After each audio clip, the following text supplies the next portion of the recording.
Conta um Conto apresenta de Marcelo Fávaro, Herculano e a Cidade. Herculano desligou um pouco o rádio de sua velha Kombi, pois nada havia de ouvir. Andara os últimos quilômetros em estranha agitação. A única estação que conseguira sintonizar tocava um antigo bolero. Mesmo assim, notava-se ainda que a transmissão vinha de muito longe, tão distante quanto ele mesmo se encontrava de qualquer civilização. Melhor o silêncio. Por quê? Por que fui entrar naquela encruzilhada? Indagava-se incessantemente há pelo menos 1 hora pela estrada poeirenta. Voltaria por onde veio se tivesse gasolina suficiente para isso. Agora, já em vias de ficar sem combustível, a sua única chance era existir um vilarejo ou pequena cidade logo à frente. Enquanto isso, a noite densa e escura continuava a lhe colocar pensamentos tortuosos na cabeça. Já estivera assim por aquelas bandas das Minas Gerais, mas não se lembrava desse caminho de terra em que se metera. Não que nosso personagem fosse homem de se impressionar com uma estrada escura ou uma noite vazia. No entanto, sabe-se lá por quê, aquela em especial era uma ocasião angustiante. Mas Herculano vivia disso, não se importava com noites vagas, corria pelos recantos brasileiros a vender quinquilharias que transportava na van. Discos, vitrolas, livros, panelas, tudo era comercializado. Até comum dormir na Kombi em beira de estrada, quando não era possível desfrutar de uma boa cama e um banho de estalagem. Gostava dessa vida, chegar em lugares que sequer supusesse existir, fazer amizades, andar pelas ruas à procura de rabo de saia, vendendo seus cacarecos e tralhas, sempre com um sorriso no rosto, sempre cantando as suas modas. Não raro dava sorte de chegar em época festiva nas cidades, festa da padroeira, de Santo Expedito, da Santa Rita, festa junina, adorava todas, não perdia nenhum baile desse interior sem fim. Para isso, sempre guardava uma vestimenta especial, uma calça de linho, um sapato bico fino com boa graxa, uma camisa vermelha de seda e uma forte loção importada do Rio de Janeiro. Não poucas vezes prometera casamento, dizendo voltar em menos de 6 meses. E lá se iam os anos seguindo, fazendo a terra girar sobre os pneus da Kombi, jogando poeira para trás, vendendo e comprando objetos e sonhos. Herculano sorria quando recordava as muitas e boas que já passara. Teve sim vontade de fixar moradia, aportar e sossegar, mas a estrada sempre o chamava. Quando menos, colocava as malas no carro e ganhava os quilômetros desejados. Mas o seu bom veículo começava a manifestar alguns solavancos, principalmente no câmbio que tremia em sua mão suada, tentando manter a terceira no engate. Logo terei problemas com essa caixa de marchas, pensou. Nada que fosse impossível de se resolver, afinal, como sabemos, a Kombi tem uma mecânica simples, um carro bom para pegar esses caminhos de terra. Mas a estrada se mantinha perigosa, cheia de curvas. Apesar disso, conseguiu desenvolver um pouco mais de velocidade em um raro trecho de chão batido de boas condições. Vinha andando bem, quando, de abrupta forma, algo apareceu bem no meio da estrada, indo de encontro ao seu veículo. O estrondo foi forte, forçando o motorista a frear em meio a uma ágil manobra, evitando que a Kombi batesse de frente com uma árvore na encosta. Nesse momento, Herculano viu um clarão que iluminou os céus e ofuscou sua visão por alguns segundos, sendo seguido novamente pela escuridão total da noite. Recuperado do susto, somente depois de um bom momento em choque olhando para o para-brisas, o caixeiro viajante desceu tonteando pela escuridão, buscando encontrar uma lanterna para ver o que havia atropelado. Devia ser um cachorro. Tinha que ser um cachorro. O maldito saiu tão de repente. Por pouco não tomba o carro, meu Deus. O animal deve estar por ali, mortalmente ferido. Pelo impacto que a Kombi sofreu, certamente Herculano deveria encontrar um corpo com graves fraturas já sem vida. Entretanto, não foi isso que aconteceu. Após encontrar a lanterna no porta-malas e vasculhar os arredores minuciosamente, o homem não encontrou nenhum vestígio, nenhum corpo, nenhuma mancha de sangue, nada que desfizesse a sua angústia. Ficou ainda por um tempo volteando a vegetação ao redor da estradinha, sem nada encontrar. Havia, no entanto, uma sensação sufocante de estar sendo observado. Não poderia ser uma pessoa, não naquele fim de mundo àquela hora. Que agora vai ser? Será que eu devo esperar até amanhecer e analisar melhor o espaço? Não ficarei nem mais um minuto nesse pedaço de lugar nenhum. O jeito é voltar para o carro e torcer para ele funcionar. Fez uma rápida vista em torno e constatou que algo realmente se chocara de frente à Kombi, produzindo um amasso formidável, mas sem manchas. Horas, e essa? Que mais pode acontecer? Só falta o carro não pegar.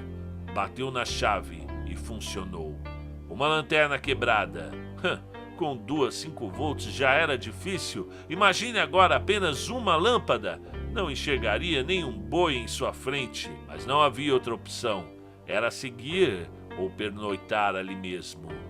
Já havia voltado à estrada há uns bons minutos, quando parou diante de uma placa que jazia deitada no meio do matagal. Esforçou-se para ler. Cruz Torta, 10 quilômetros. Graças a Deus, exclamou Herculano, já com novo ânimo diante da informação salvadora. Com sorte, encontraria um hotel que o aceite àquela hora. Suas mãos ainda tremiam segurando o grande volante quando percebeu que a estação de rádio havia mudado com o acidente, pois agora o que se ouvia era um discurso religioso que dizia: aceite o seu destino, encontre o Senhor, entregue-se ao Pai Eterno enquanto é tempo. Parecia até a voz falando de dentro do carro, tamanha era a qualidade de frequência agora. Bom, pensou Herculano, a estação deve estar próxima, juntamente com o povoado. De fato, a cidadela destacava-se logo adiante, não por sua grandiosidade, mas exatamente pelo contrário. Cruz Torta era como muitas outras localidades do interior, um lugar pequeno, não fosse por um portal que delimitava sua área urbana, feito de 2 colunas de granito envelhecido e uma coroa de galhos retorcidos do cerrado, conferindo um aspecto bucólico à cidade antiga. Uma praça que devia ser simpática durante o dia, o que não era o caso no momento, visto que havia um nevoeiro que passava abaixo, deixando tudo soturno. Um modesto coreto, a pequena igreja que denunciava certo abandono do tempo, a rua principal por onde viera, com poucas casas simples. Ao final da rua, avistava-se o muro do cemitério e só. Conseguiu com dificuldades parar a Kombi ao lado da matriz, pois o câmbio esfacelara-se completamente na banguela de entrada da cidade. Oportunamente, pensou de forma equivocada Herculano. Graças a Deus, a Matilda conseguiu chegar aqui. Da sua velha companheira de viagem, apelidada carinhosamente no decorrer dos anos, sempre o entendia, pelo menos em sua cabeça. Agora era deitar no banco dos fundos e esperar o amanhecer, já que, pela primeira vista, não havia nenhuma pousada com placa de atendimento. Baita lugar esquisito, pensou, enquanto colocava um calço no pneu do carro. Por que cidade do interior fica com esse aspecto sombrio de madrugada? Estava realmente muito cansado e a ponto de desmoronar sobre o velho banco estofado quando ouviu um barulho vindo da rua logo abaixo, justamente a rua que terminava no cemitério. Como disse, Herculano não era homem impressionado com histórias fantásticas, mas à noite se desenhava de tal forma que ele sequer olhou para a direção de onde vinham as vozes, tamanho era o seu estado de nervos. Permaneceu ali mesmo, preocupado, queria tão logo sair daquele lugar. Com essa agora do câmbio, ficaria preso. Bah, não tem jeito. Inerte naquele fim do mundo, sem saber por lá quantos dias. Se fosse ainda em Pouso Alegre, um juiz de fora, mas cruz torta, nunca ouvira falar desse lugar. Pelas suas contas, deveria já ter atravessado a rodovia federal faz tempo. Mas toda essa maluquice também poderia ser alguma confusão de sua cabeça. Antes de entrar definitivamente na parte de trás da Kombi, deu uma última olhada em torno da praça e não viu sinal de vida humana. Nenhuma alma perdida na madrugada. Nada.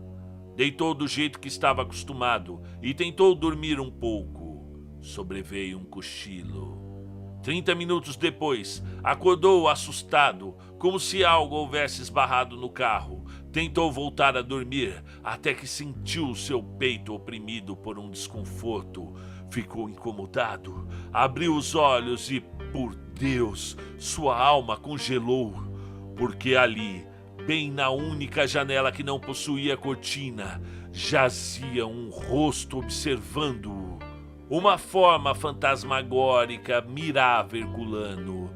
Sua face era disforme, horrenda, apavorada, mas não um deforme físico como já vira nos cafundós desse mundo, e sim como se fosse um desenho borrado, uma distorção da realidade olhando para ele. O rapaz deu um salto dentro do carro, agarrou a velha espingarda de cano curto no porta-malas e saiu procurando a figura dantesca. Não é possível, só pode ser uma brincadeira de péssimo gosto. É agora que eu pego um. Se fosse outro dia, eu deixava quieto, mas hoje não. Herculano já havia segurado demais o seu estado de nervos. Entretanto, não havia ninguém próximo ao carro. Tampouco na praça. Circundou ainda a igreja procurando, mas nada, nenhuma sombra de gente. Eu não estou ficando louco, pensou. Tinha um rosto na janela da Kombi. Ficou cismado ainda por um bom tempo. Por fim, guardou a arma e resolveu andar um pouco para se acalmar. Só pode ser cansaço. Talvez estivesse sonhando. Se fosse, só poderia ser um pesadelo. Vinha descendo a praça com as mãos nos bolsos, proferindo algumas frases que tentavam explicar o acontecimento insólito, quando a curiosidade foi ter consigo. Adentrou a rua da necrópole e logo avistou algumas luzes vindas da capelinha. Deve ser um velório. Que bom, pensou. Pelo menos vejo alguém. Velório no interior, como todos sabem. Tem um bom café, um pão com mortadela, conversa boa durante a noite toda. Assim, Herculano continuou pela rua escura. Uma pequena ladeira terminava em uma colina que exibia um muro baixo pintado de branco. Sentiu uma brisa gelada soprar-lhe ao pescoço na medida em que subia a estradinha. Uma sensação esquisita de que estivesse sendo acompanhado em seu trajeto. O portão de ferro estava só encostado. Após uns poucos passos, avistou algumas pessoas que conversavam respeitosamente do lado de fora da pequena capela. Herculano particularmente gostava de velórios. Julgava-se um sortudo quando principiava em uma cidade e logo se deparava com um evento desses, seja qual fosse. Além, é claro, de forrar o seu estômago, mas para tal, ele já dominava uma certa técnica. Um forasteiro nunca deve entrar assim sem ser chamado. É preciso jeito, não dessa forma arrogante e grosseira. Avistou um senhor que descansava encostado à mureta lateral que separava a capela do campo onde efetivamente repousavam os túmulos na escuridão da noite. O velho segurava seu cachimbo com a mão direita e com a esquerda tentava acendê-lo com seus fósforos. Sua aparência de bom homem vencido pelo tempo chamou a atenção do rapaz, que foi se chegando de mansinho para puxar papo. "Boa noite, meu velho", disse Herculano. Em um momento, percebeu que o senhor se assustou. No princípio até empalideceu, mas tão logo foi voltando ao normal. Então olhou de lado para o homem. "Ah, é você? Sou eu mesmo, mas acho que o senhor está me confundindo com outra pessoa. Eu não sou daqui." "Ah, que seja." Quem é o falecido?" perguntou Herculano, já olhando para dentro da capela. Algumas poucas pessoas ocupavam a saleta de velação. Era uma boa pessoa. E continuou a preparar o seu cachimbo. "Morte morrida ou morte matada?" Acidente, dos feios." "Deus esteja." As feições do velho eram de pessoa simples. Tinha uma barba cinza, amarelada pelo uso prolongado do fumo, uma camisa esgarçada pelo tempo, uma calça suja e sandálias de couro. Apesar de ter ficado assustado com a chegada repentina do moço, parecia quase tranquilo agora que Herculano se achegou no murinho e compartilhou dessa paz momentânea. "Rapaz, desculpe esse velho pobre. Acredita até hoje que eu não me acostumei?" "Uai, acostumou com o quê?" "Com essas chegadas", respondeu enquanto puxava a fumaça do cachimbo. "Essa vida de cemitério é cheia de silêncios." "Imagino." Havia ainda algumas senhoras em volta do caixão. Herculano olhou com carinho para as velhas. Uma delas, inclusive, lembrava bem uma antiga tia dele. Sentiu saudades da família. Há quanto já não pisava em sua cidade. A broa de milho de sua avó. A paixão de adolescente por sua priminha. Deixou o cachorro com a promessa de voltar para buscá-lo, mas o tempo foi passando. A estrada foi o levando como a correnteza de um rio, e quando se deu conta, já contava com 15 anos longe da terra natal. "O senhor é parente do homem?" "Não, rapaz, eu trabalho aqui." Esse é bem um lugar solitário para se trabalhar", Herculano disse. "Posso supor que não há muitos enterros por essas bandas?" Herculano olhava para o velho, que já parecia um pouco mais à vontade com a sua presença, apesar de não manifestar vontade de prosseguir com a conversa, mas dispôs-se a responder. "Parecia bem um emprego calmo", disse tirando uma baforada do seu fumo. "De uns tempos pra cá é que ficou movimentado." "Muita gente morreu esses últimos anos?" "Não muito." "Então?" "Eu aceitei esse serviço quando era um garoto ainda. Na verdade, meu pai é que arrumou tudo. No começo achei bom ter meu próprio dinheiro. Os enterros eram poucos e o tempo livre vasto. Mas depois de uns anos, o vigia morreu, e então acumulei as duas ocupações, coveiro de dia e segurança à noite. Acabou que vim morar aqui, no quartinho dos fundos, atrás lá da casa da administração." "Deve ser uma boa calmaria", retrucou Herculano. "Era assim até ele chegar." "Ele quem?" indagou curioso. Veja, rapaz, eu posso passar a eternidade toda aqui contando essa história e tornarei a contar a mesma história se você acreditar." A madrugada prosseguia, daquelas longas e intermináveis. Apesar de cansado, Herculano nunca deixava uma boa história para depois. Afinal, nada melhor do que um caos para acalmar os nervos. "Já sabe do que se trata?" perguntou o velho. "Homem, eu sou de fora. Eu nunca o vi antes", respondeu o caixeiro viajante. O velho riu-se, ajeitou o cachimbo na boca e retrucou. "Verdade. Perdoe minha confusão. Os anos levaram a minha boa vista." O senhor falava sobre ele? Ele quem?" O coveiro mantinha seu semblante noturno de pessoa acostumada aos estúdios da escuridão. Falava de maneira calma, tirando de tempos em tempos o velho cachimbo da boca. pegou a andar de passeio, seguindo pela muretinha, ladeado por Herculano, que aproveitou o distanciamento da capela para acender um cigarro de palha. Os dois foram caminhando pelos campos pobres e sombrios. Pegou uma alameda cercada por túmulos miseráveis. Pouco ou nada se via além das fagulhas criadas pelos fumos. O velho andava na frente, o rapaz atrás. A curiosidade vinha no lugar da precaução. Além disso, o passeio noturno servia para afastar os maus pensamentos criados pelo acidente. De repente, o velho parou diante de uma cova aberta. Devia ser a do defunto velado. Tem uns anos isso. E, pelo amor de Deus, chegou um ponto onde eu não posso mais continuar. Não tenho mais idade. E suponho já ter quitado todos os meus pecados, de modo que dessa noite não passa. Isso tudo tem que acabar. Herculano ouvia a história sentindo o coração oprimido por uma força descomunal que o reduzia a um espectador assustado. Entendia as palavras do velho, mas era como se não entendesse. Estava confuso. O ambiente, os velhos túmulos, a névoa baixa que reduzia as placas de cimento a pequenos pontos que sobressaíam diante da fumaça notívaga. Tudo o deixava mais confuso e com uma vontade enorme de sair dali.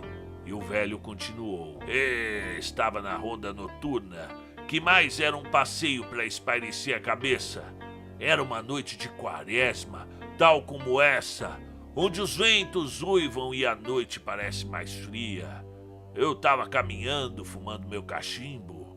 Olha, homem, eu sou um simples coveiro. Eu não tenho família, mas não sou um ignorante. Tampouco uma pessoa impressionável. Não fui à escola secundária, mas sempre gostei da leitura. Eu sou um autodidata. Sempre fui apreciador das letras universais, filosofia, literatura. Não sou um sem cultura e espero, por Deus, nunca ter que repetir isso para você. Mas era realmente uma dessas noites que a gente reza para não topar com nada, para não ver nada, para não ouvir nada. No entanto, ao atravessar por essa alameda, depois daquele matagal próximo à árvore retorcida, eu vi, seu moço, um vulto esquisito, movimentando-se de maneira vaga. Realmente era alguém, mas efetivamente não. Não da forma na qual a gente vê as pessoas materializadas. Esse vulto estava embaçado, entre brumas, absorto na loucura dos seus movimentos esquisitos. Eu fiquei entre o pavor da surpresa e a curiosidade da alma. Chamei o vulto ainda desacreditado na minha própria altitude, julgando um desvairado a caminho de falar sozinho no meio da noite. O ser procurava alguma coisa no chão. Parecia desesperado, mexendo no mato, caçando, gemendo de nervoso. Um doido. O vulto parecia não me enxergar, nem me ouvir. Tentei chegar mais perto dele e, de maneira assustadora, ele sumiu, foi no meio do negrume. Eu confesso pra você, rapaz, não desejo que ninguém, amigo ou inimigo, tenha que passar por isso nessa vida. Fiquei um bom tempo parado, descrente da minha própria má sorte. A sombra não voltou naquela noite, nem na próxima, nem na semana. Eu cheguei mesmo a pensar, eu acho que eu vi coisa da minha imaginação. Embora hoje não exista nenhuma dúvida sobre a minha visão, eu estou convicto do que vi, assim como eu tenho certeza de estar conversando agora com você. A vida passou, os meses se foram, sem nenhuma surpresa. Vieram outros problemas maiores na minha vida, tanto que havia, que até esqueci dessa infeliz ocorrência do vulto, quando, em outra noite turva de quaresma, voltei a ver a aberração embaixo da mesma árvore. Confesso, rapaz, o meu corpo ficou petrificado como da primeira vez, ao ver que o espírito agora ele estava mais nítido, com as feições menos borradas. Dessa vez, dava para dizer mesmo que era um homem. Nesse momento, automaticamente comecei a rezar por sua alma. E qual não foi minha surpresa quando percebi que ele estava me ouvindo claramente. Não sei se ele podia me ver, mas me ouvia, orando e clamando por sua alma. Após uns minutos ele foi sumindo, até desapareceu por completo. Permaneci pensando no ocorrido, até que me dei conta que a aparição fora na mesma data, no mesmo dia do ano passado. O tempo passou, coloquei minhas ideias no lugar, novamente continuei minha vida sozinho de coveiro. Passado um ano, e lá estava o espectro debaixo do arvoredo. Parecia mais nítido, quase o confundi com uma pessoa de verdade. Ele estava lá deitadão, dormindo. Dessa vez eu cheguei bem perto e fiquei olhando para ele. Confesso, eu tive pena daquela alma perdida. Então eu fiquei ali, paralisado, quando de repente, num instante, o fantasma abriu os olhos. Ele me fitou apavorado e deu um salto. Foi o maior susto que eu tive na minha vida, rapaz. Quase me juntei a ele na eternidade naquele momento. Saí correndo e me tranquei em um quartinho de dormir lá nos fundos do cemitério. Enfim, isso foi no ano passado, há exatamente um ano. Herculano sentia um arrepio passar por sua espinha. O relato, o ambiente obscuro, o acidente, tudo ali dizia para ele ir embora daquela cidade e não voltar nunca mais. Mas, apesar do seu velho instinto de homem da estrada estar mais aguçado do que nunca, algo naquela história não batia com algumas coisas que lhe passavam pela cabeça. E o espírito já apareceu hoje? Perguntou aflito Herculano, com os olhos arregalados, olhando para a vastidão de túmulos que se perdiam no meio da vasta neblina. Já sim. Deus me livre e guarde. O velho andava devagar. Suas mãos, que muito já tinham trabalhado, abrindo e fechando covas, agora tremiam, denunciando a aposentadoria esquecida. Os seus pés se mexiam devagar, voltando em direção à capelinha onde o corpo estava sendo velado. Rapaz, você não vai acreditar, mas o corpo que está sendo velado naquela saleta é o do espírito que vem me assombrando durante esses anos. O senhor tem certeza? Tenho. Desde o momento que o corpo chegou, era o mesmo homem que vi debaixo da árvore. Um mau agouro passou pela cabeça de Herculano, que via sua noite ficando cada vez mais estranha no decorrer das horas. O ambiente sinistro. Era hora de ir embora, sair daquele lugar, pois o ar de putrefação já invadia suas narinas, deixando-o enojado. Bem, senhor, está tarde. Amanhã eu preciso arrumar minha Kombi. É melhor eu tomar meu caminho. Espera. Vamos fazer uma última reza antes de fechar o caixão.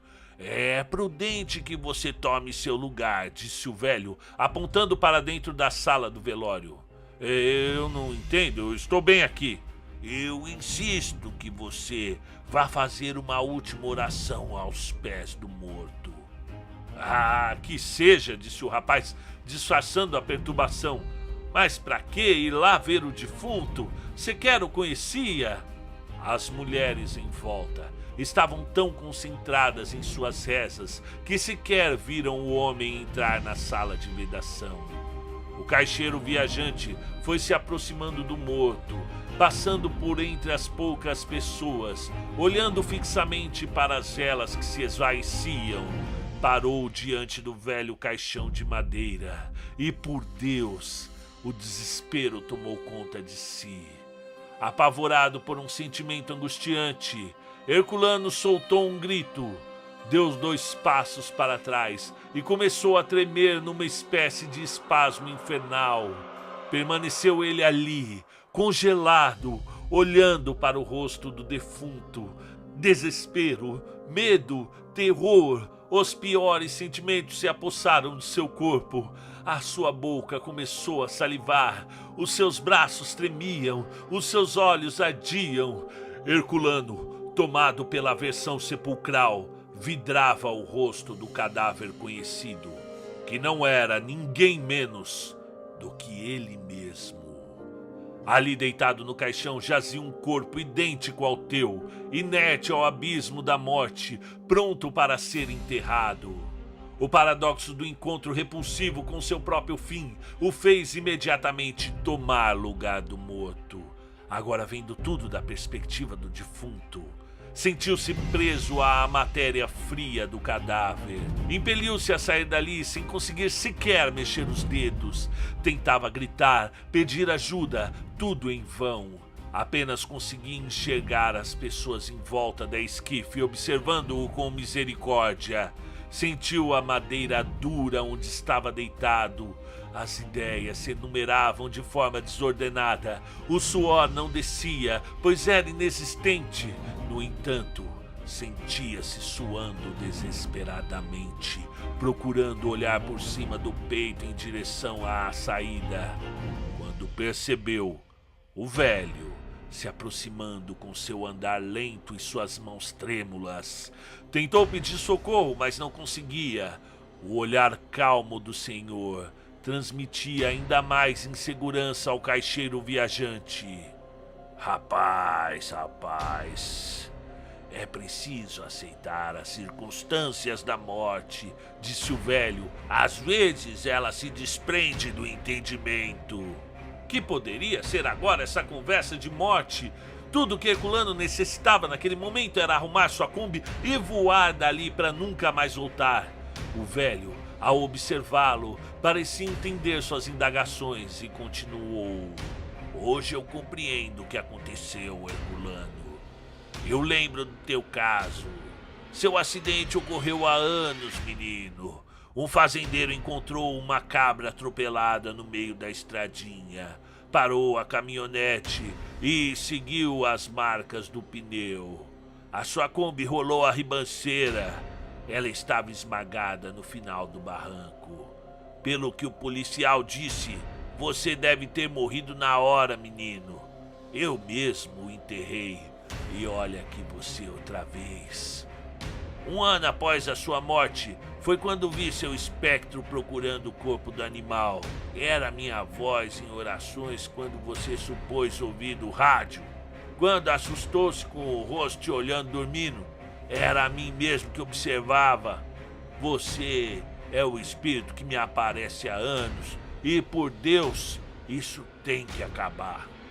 O velho falava e movimentava suas mãos com dificuldade. Herculano permanecia em pânico tétrico, tentando entender a passagem de tempo presente, desde o acidente a aquele momento. Fora há poucas horas o incidente, mas parecia realmente ter ocorrido há anos. Ainda sentiu o frio de suas carnes. Viu o velho se distanciar e voltar segurando a tampa da esquife. Agia calmamente e parecia até disfarçar um sorriso tímido. É, menino, chegou a hora. Agora você vai ter paz. Herculano, então, vivenciou o momento mais horrível de sua vida, ou de sua morte, ao ver, sem poder evitar, o velho lhe roubar a luz ao fechar a tampa de seu caixão. Ainda ouviu os parafusos sendo rosqueados na madeira. Depois disso, só o absoluto silêncio e a mais profunda pretidão.